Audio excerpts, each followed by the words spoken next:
আমরা বসে আছি, আসলে আমাদের সাথে বেশ কিছু মানুষের সাথে পরিচয় হয়েছে। আমার আঙ্কেল কলকাতায়, ওনার বাড়ি। উনি আমাদের সঙ্গী হিসেবে ভালোই আমরা ভ্রমণ করতেছি। আলহামদুলিল্লাহ মোটামুটি ভালোই লাগতেছে আমার ভ্রমণটা। উনি থাকায় আমাদের ভ্রমণটা আরও মধুর হয়েছে। ওনার বিহেভিয়ার খুব ভালো, তো আমাদেরকে মুগ্ধ করেছে। নরসিংদীর উনি আমাদের সাথে যোগ দিয়েছে। প্রিয় ভিউয়ার্স, আসসালামু আলাইকুম। ওয়ার্ল্ড ট্যুর মিশন চ্যানেলে আপনাকে স্বাগতম। গত ভিডিওতে আমি আপনাদেরকে দেখিয়েছিলাম আগ্রা থেকে কলকাতা যাওয়ার পথে আমরা কোথায় কোথায় গেছি এবং কিভাবে যাত্রাপথে কোন কোন স্টেশনে আমরা লঞ্চ করছি সেই সব বিষয় নিয়ে আজ আমি আপনাদেরকে দেখাবো পার্ট 2-তে কোথায় কোথায় আমরা কিভাবে কোন কোন বিখ্যাত জেলা এবং কোন কোন স্টেশনের মধ্য দিয়ে আমরা কলকাতায় পৌঁছেছি তার বিস্তারিত। আমাদের ট্রেন এখন ভারতের ঝাড়খণ্ড রাজ্যের গিরিডি জেলার উপর দিয়ে চলে যাচ্ছে দ্রুত গতিতে। গিরিডির আক্ষরিক অর্থ পাহাড় এবং পাহাড়ের জমি। গিরি একটি হিন্দি শব্দ, এর অর্থ পাহাড়, এবং ডিহ স্থানীয় উপভাষায় অপর একটি শব্দ এর ভূমি নির্দেশ করে। 1972 সালের আগে গিরিডি হাজারিবাগ জেলার অংশ ছিল। এই গিরিডিতে অসংখ্য নামকরা ব্যক্তিদ্বয় জন্মগ্রহণ করেন এবং সুনামের অধিকারী হন। অনুরাগ আনন্দ গিরিডিতে জন্মগ্রহণ করেন। তিনি পরিচালক এবং প্রযোজক, যিনি বিবিসি, চ্যানেল 4, ন্যাশনাল জিওগ্রাফিক এবং ডিসকভারির মতো আন্তর্জাতিক বড় মাপের চ্যানেলের জন্য বিভিন্ন ডকুমেন্টারি এবং টেল শো তৈরি করেছেন। তিনি ইনকেঞ্জিনিয়াস মিডিয়া নামে একটি প্রোডাকশন হাউসের মালিক, যা লন্ডনে সদর দপ্তর রয়েছে। স্যার জগদীশ চন্দ্র বসু তার শেষ দিনগুলো গিরিডিতে কাটিয়েছেন এবং sir JC Basu girls high স্কুলটির নাম রাখা হয়েছে তার সম্মানে। তিনি গিরিডিতে মারা যান। তার তৎকালীন আবাসটি বর্তমানে Bihar council of science and technology পরিচালিত বিজ্ঞান কেন্দ্র নামে পরিচিত। জ্ঞানচন্দ্র ঘোষ পুরুলিয়ার জন্মগ্রহণ করেছিলেন এবং গিরিডি উচ্চ বিদ্যালয়ে পড়াশোনা করেন। সেখান থেকে তিনি 1909 সালে কলকাতা বিশ্ববিদ্যালয়ের প্রবেশিকা পাশ করেন। তিনি একজন বিজ্ঞানী ছিলেন এবং ভারতে বিজ্ঞান এবং প্রকৌশল শিক্ষার ক্ষেত্রে একটি গুরুত্বপূর্ণ ভূমিকা পালন করেছিলেন। তিনি ছিলেন ইন্ডিয়ান ইনস্টিটিউট অফ টেকনোলজি খড়গপুরের প্রথম পরিচালক, ব্যাঙ্গালোরের ইন্ডিয়ান ইনস্টিটিউট অফ সায়েন্সের পরিচালক এবং কলকাতা বিশ্ববিদ্যালয়ের উপাচার্য। সাহিত্যিক এবং নোবেল বিজয়ী রবীন্দ্রনাথ ঠাকুরও গিরিডি এতে কিছু সময় অতিবাহিত করেন। তিনি তার গিরিডিতে অবস্থানকালের সময় 1960 সালে তার শিবাজি উৎসব লিখেছিলেন, যেই বাড়িতে তিনি বাস করতেন। দাওয়া শিক্ষা ভবন এখনও গিরিডিতে রয়েছে।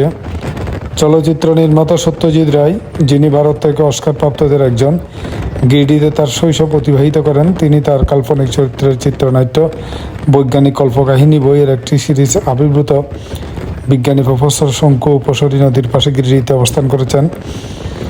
কৃষ্ণবল্লভ সহায় গিরিডি নির্বাচনী এলাকা থেকে বিহার বিধানসভার নির্বাচিত সদস্য ছিলেন, যার মধ্যে তিনি 1963 থেকে 67 সালে অবিভক্ত বিহারের মুখ্যমন্ত্রী হিসেবে দায়িত্ব পালন করেন। বাবুলাল মারান্ডি গিরিডি জেলার ডিসরি ব্লকের অন্তর্গত একটি প্রত্যন্ত কুডিয়া ব্যাংক গ্রামে জন্মগ্রহণ করেন। তিনি ঝাড়খণ্ডের প্রথম মুখ্যমন্ত্রী এবং রাজনৈতিক দল ঝাড়খণ্ড বিকাশ মোর্চার প্রজাতান্ত্রিক প্রতিষ্ঠাতা ছিলেন। আমরা এখন এসে গেছি ধানবাদ রেল স্টেশনে। ভারতীয় রেলের পূর্ব মধ্য রেল অঞ্চলের অধীনে যে 5টি রেল বিভাগ রয়েছে তার একটি। এটি ভারতীয় রেল এর সমস্ত বিভাগের মধ্যে রাজস্ব উপার্জনকারী রেল বিভাগ। এই রেল বিভাগ 1955 সালের 5ই নভেম্বর গঠিত হয় এবং এর সদর দপ্তর ভারতের ঝাড়খণ্ড রাজ্যের ধানবাদে অবস্থিত। এটি ভারতীয় রেলওয়ের সমস্ত রেল বিভাগের মধ্যে কয়লা লোডিংয়ের 1 নং রেল বিভাগ। বিভাগীয় প্রশাসনিক প্রধানকে বিভাগীয় রেল পরিচালক বলা হয়।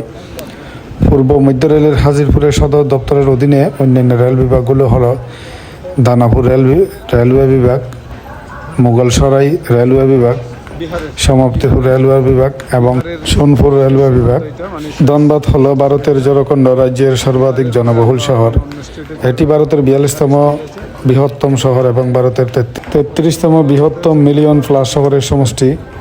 পশ্চিমবঙ্গের পশ্চিম বর্ধমান জেলা এবং পুরুলিয়া জেলা এবং বোকারো সরখণ্ডের ফিরিডিহ এবং জামতারা জেলার সাথে ধনবাদের স্থল সীমানা রয়েছে। দেশের বৃহত্তম কয়লা খনিগুলির মধ্যে একটি থাকার জন্য শহরটিকে ভারতের কয়লা রাজধানী বলা হয়। বিখ্যাত প্রতিষ্ঠান ইন্ডিয়ান স্কুল অফ মাইন্স বর্তমানে আইটি ধন্যবাদ অবস্থিত। কয়লা ছাড়াও এটি তথ্য প্রযুক্তিতেও বৃদ্ধি পেয়েছে। সিটি মেয়র ফাউন্ডেশন অনুসারে ধানবাদ বিশ্বের 96তম দ্রুত বর্ধনশীল শহর। 2019 স্বচ্ছ সর্বেক্ষণ পরিচ্ছন্নতা সমীক্ষা অনুসারে এটি ভারতের 56তম পরিচ্ছন্ন শহর। এটি শহরের একটি পরিবর্তন দেখিয়েছে, যা 2018 সালে স্বচ্ছ সার্বেক্ষণে সবচেয়ে নোংরা শহর হিসেবে বিবেচিত হয়েছিল। ধানবাদ মিউনিসিপ্যাল কর্পোরেশন শহরের সবুজ কভার বাড়ানোর জন্য কাজ করে। ধানবাদ ভূগর্ভস্থ কয়লা, সিমের আগুন এবং মাটি থেকে আসা ক্ষতিকারক ধোঁয়ায় ভুগছে। ঔপনিবেশিক শাসনের পর থেকে আজ পর্যন্ত এটাকে দমন করা যায় না। জরিয়া কয়লা বেল্ট এলাকার উল্লেখযোগ্য এলাকা আগুনে আক্রান্ত। ভবিষ্যতে খুব শীঘ্রই এখানে জমিয়ে তলিয়ে যাবে বলে আশঙ্কা করছে সেখানকার বাসিন্দারা। ভারতীয় রেল বিভাগগুলোর মধ্যে ধানবাদ রেল বিভাগ বৃহত্তম রাজস্ব জেনারেটর।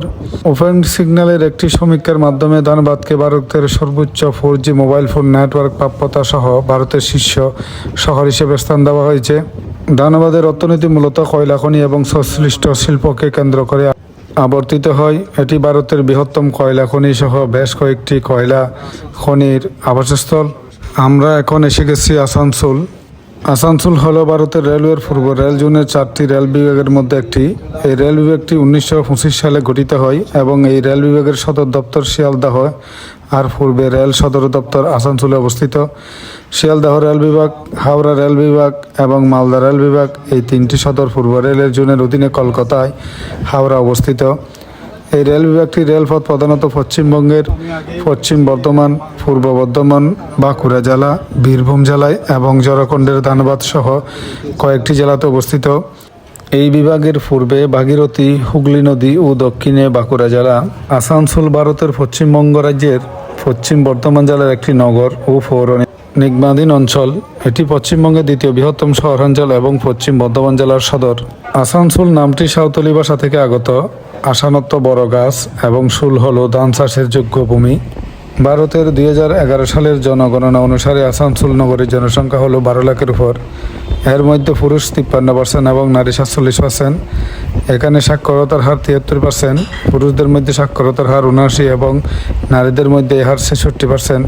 সারা ভারতের সাক্ষরতার হার 59.5%। তার চাইতে আসানসোলের সাক্ষরতার হার অধিক।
আমি এখন এসে গেছি কলকাতার হাওড়া রেল স্টেশনে।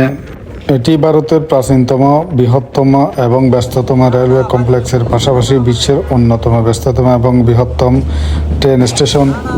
হাওড়া হলো কলকাতা মেট্রোপলিটন এলাকা এবং এর জমজ শহর কলকাতা পরিষেবা প্রদানকারী 6টি আন্তঃনগর ট্রেন স্টেশনগুলোর মধ্যে একটি। অন্যগুলি হলো শিয়ালদহ, ডানকুনি জংশন, সাঁতরাগাছি, শালিমার এবং কলকাতা রেলওয়ে স্টেশন। স্টেশন থেকে প্রথম পাবলিক ট্রেনটি 15 আগস্ট 1854 ছিল, যা এখন হাওড়া হুগলি মেইন লাইন। বর্তমানে প্রায় 600টি যাত্রীবাহী ট্রেন স্টেশনের মধ্য দিয়ে, যা দৈনিক ভিত্তিতে 1 মিলিয়নেরও বেশি যাত্রী সেবা দেয়। ভারতীয় রেলওয়ে বছরের জন্য পণ্য এবং পার্সেল ট্রেনগুলিও এখানে উৎপন্ন হয় এবং শেষ হয়। হাওড়া বর্ধমান মেইন লাইন হলো সবচেয়ে ব্যস্ত লাইন, যা এই স্টেশনকে সংযুক্ত করে। এই স্টেশনের পাশেই রয়েছে মেট্রো রেল স্টেশন এবং হুগলি নদীর উপর রয়েছে হাওড়া ব্রিজ, যা এই স্টেশনের সৌন্দর্য এবং গুরুত্বকে অনেক গুণ বাড়িয়ে দিয়েছে।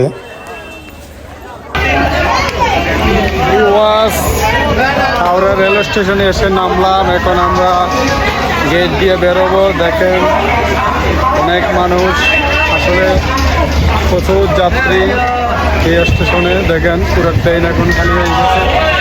আমরা সবাই নেমে গেলাম হাওড়া রেল স্টেশন। এখন আমরা মেট্রো রেলে চলে যাব new market, Kolkata new market. Kolkata new market থেকে আমাদের নির্ধারিত হোটেলে রেস্ট করবো ইনশাল্লাহ। দেখেন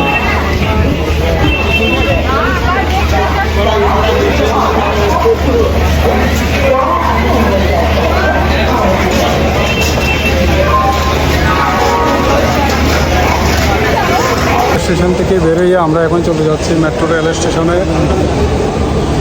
আমরা মেট্রো রেল স্টেশন ধরে নিউ মার্কেট চলে যাব।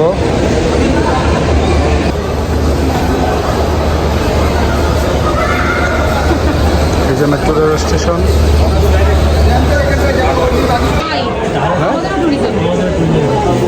আমাদের চট্টগ্রামের মেয়ে ছোটোবেলায় চলে আসছে আসলে কলকাতায়। বাড়ি হলো পাহাড়তলি। আর বাড়ির নামটা কি? হ্যাঁ, বাবাই মরি।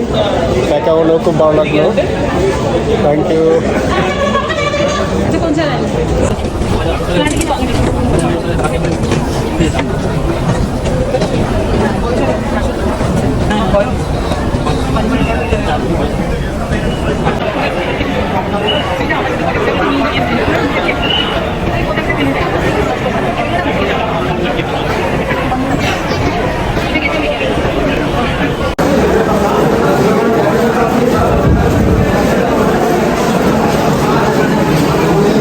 আমরা আছি কলকাতা মেট্রো রেলের নিচের প্ল্যান্টের স্টেশনে। আসলে নিউ মার্কেটে কাছে এই স্টেশনটা, এটার নাম হলো এসপ্ল্যানেড। এখন যাত্রীরা দেখতেছেন মেট্রো রেলের জন্য যাচ্ছে। আমরা মেট্রো রেল থেকে নেমে এখন নিউ মার্কেটের দিকে যাচ্ছি, রওনা হয়েছি। দেখেন প্রচুর প্রচুর যাত্রী আসলে।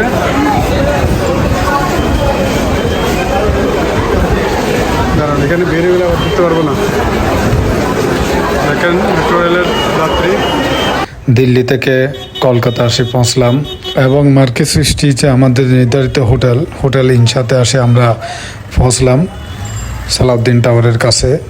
তো ভিউয়ার্স, একদিন এক রাত আপনাদের সাথে ছিলাম। জানি না আপনাদের কেমন লেগেছে। যদি ভালো লাগে লাইক ও শেয়ার করবেন এবং আপনাদের প্রয়োজনীয় মতামত কমেন্টের মাধ্যমে জানাবেন। এবং আমার চ্যানেলে নতুন হয়ে থাকলে সাবস্ক্রাইব করে বেল আইকনটি প্রেস করবেন, যাতে আমার নতুন নতুন ভিডিওগুলো আপনাদের কাছে পৌঁছে যেতে পারে। ভালো থাকুন, সুস্থ থাকুন, ধন্যবাদ।